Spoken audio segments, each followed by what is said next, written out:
Hi guys, I'm Cheng Ho from 88 PetSmart.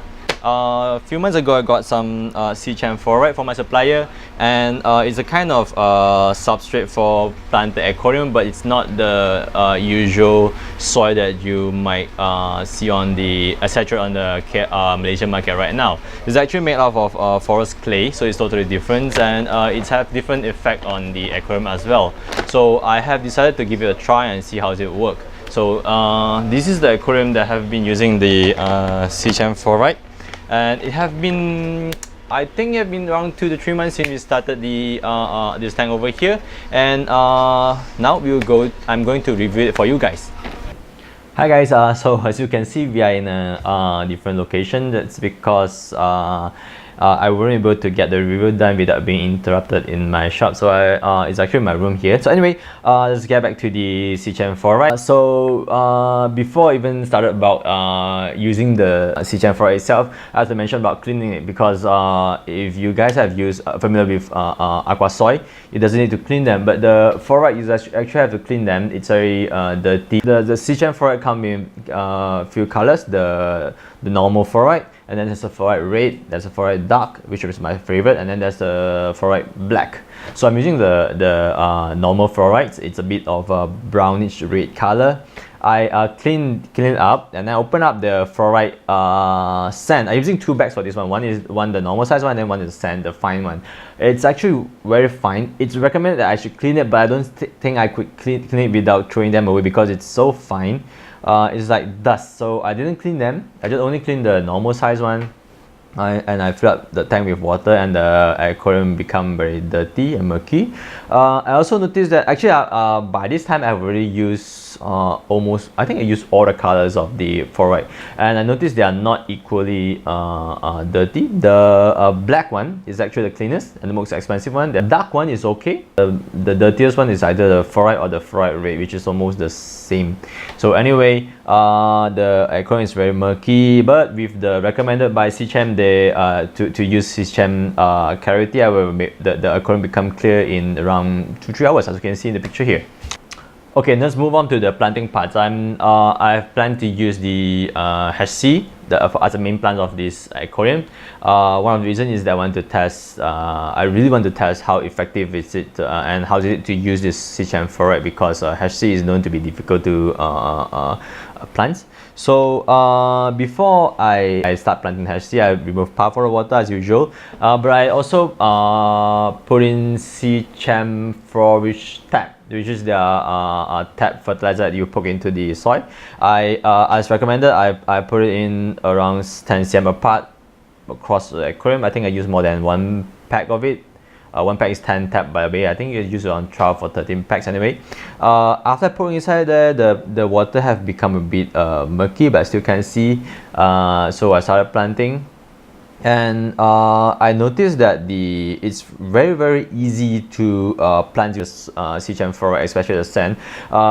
Mainly is because the sand is very fine, and also they are dense and heavy. So when I put the HC in, the Seachem Flourite hold it very well, so I was able to move on one to another very fast. But then after a while, the water have become more and more murky, so it will become more difficult by the end of the time. But by then I tried to move more slowly, so I was able to finish it. I recommend don't lower there's squirrel outside my house. Anyway, I recommend you don't remove so many water from the aquarium as I'm doing here, because if you have more water, it will be less murky, because there's more water to dilute the dust. So that's what I would recommend. Anyway, I'm very pleased on using the Seachem Flourite up until this point. I'm very impressed in how how easy I was able to plant the HC into the aquarium. After a week, by the end of August, I started planting it in the mid of August, and then a week after, By the end of August, I got my hand on some US physidin, so I removed part of the water and glued them onto the rocks, as you can see in the picture here. And also, I've noticed that the HC have started to grow a bit, and then there's also some pollen here. Alright, now in this picture is actually the first week of September. And as you can see, they have started to grow very fast. When they actually start very fast. So I'm very pleased with this result over here. By the end of September, as you can see this picture over here, it's almost like they have been here for quite a while already. It's actually, I was expecting to grow slow because it doesn't contain any fruit in the Seachem Flourite, but actually it grow very well. It's actually faster than I'm expecting. So now is the end of the September. As you can see the picture here, the tanks look beautiful now. And I would like to point out that I haven't put any kind of algae eater into the tank. I was expecting that I need to put it in around 10 days or 2 weeks time, but there's no algae growing. Actually, it's been for now it's like December or November now. There's also still no algae growing at all inside there, except for there's a cyanobacteria break in the mid-October, but it's taken care of.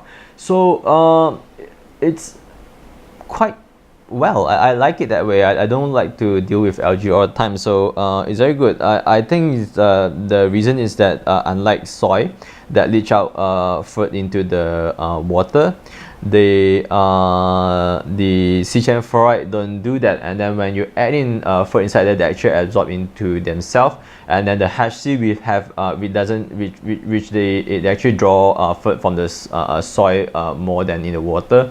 We're able to grow very well from there. I also on all of from starting the day, the early September until now, I've been dosing Seachem Flourite Comprehensive and also Seachem Flourite at once. The comprehensive I'm dosing once a week only. The at once I think around 2 days once. I'm not sure. I kind of skip a day or two. And I also last month, October, I trimmed some of it's the first time I trimmed the aquarium, and I poked I think 3 taps or 4 taps of Seachem tap inside there again, just to test would it be hard for me to poke it inside there, would the Flourite become hard. It's actually quite easy, but I did make a big hole over there, and but after 2 weeks the HC just covered the area back, so it's I don't see any problem in there as well in that regard. But when I poke in the Seachem tap, they actually make the water cloudy again as well. I mean, I think the aquarium will always be cloudy when you touch the Seachem Flourite in any way. But luckily, the clarity do the job. After a few hours is clear again. So final thought of the Seachem Flourite. For me, I think it's something that I would prefer to, in my opinion, it's just my personal opinion, I would prefer the Seachem Flourite than soy. Mainly it's because that the soy, no matter what I try, if within 2 weeks time, I actually become accustomed to it that in 2 weeks time some algae will grow, and then have to do some cleaning and some controlling with some algae eater in there. So when I use this Seachem Flourite, it's so much more easier and to use and so much more relaxed, and this hobby is something that we want to enjoy and relax, not something that we want to work ourselves out for it. So in that sense, I think this is a better product for me, not for everyone, for me, than the conventional soy. Now there's other brands that produce something like this. I have tried the JBL one as well a long time ago, and actually I like that one as well. So this one I also like it. The only thing that I would like to nip a bit is that how dusty it is. It's every time when you disturb the substrate, the water will become cloudy for sure, and of course you can pour in some water clarifier to clean it up. And another concern that I have is in long run, because this is only a few months old.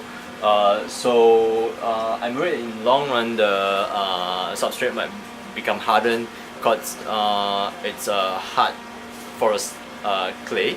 So if the whole substrate starts to stick together, it will be hard for you to introduce new plants or introduce some fruit inside there. But I think if you dose in root taps for all the times, constantly, regularly, it will keep the substrate from like clumping up and become hard in long-term use.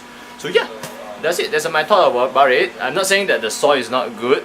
It's down to personal preference, because both of them obviously work. It's just that I prefer this one than that one. If there's two around, I would rather go with the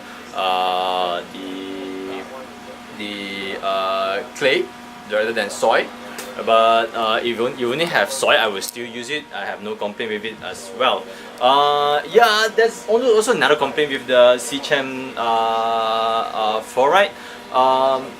I'm not sure it's like other country, but in Malaysia, the sand, the fine one, only available in black and the standard color.